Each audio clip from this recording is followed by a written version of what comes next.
આગળ વધી અને વાત કરીએ તો તાપીમાં ભારે વરસાદને પગલે ઉકાઈ ડેમમાં ફરી પાણીની આવક શરૂ થતા ડેમના દરવાજા ખોલવામાં આવ્યા। હાલ ઉકાઈ ડેમમાં ઉપરવાસમાંથી 1,47,262 ક્યુસેક પાણીની આવક છે અને ડેમમાંથી 1,63,056 ક્યુસેક પાણીની જ આવક છે। હાલ ડેમના 14 ગેટ ખોલી તાપી નદીમાં પાણી છોડાઈ રહ્યું છે, જેના પગલે નીચાણવાળા વિસ્તારોને એલર્ટ કરવામાં આવ્યા છે।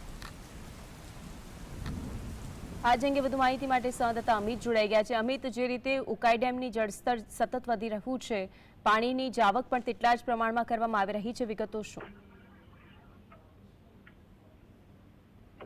અમિત, ઉકાઈ ડેમના ઉપરવાસમાં તેમજ જિલ્લામાં પડેલા વરસાદને લઈને ડેમમાં પાણીની ભરપૂર આવક થઈ હતી, જેને પગલે જે ડેમના અધિકારીઓ દ્વારા દરવાજા ખોલી તાપી નદીમાં પાણી છોડવામાં આવી રહ્યું છે।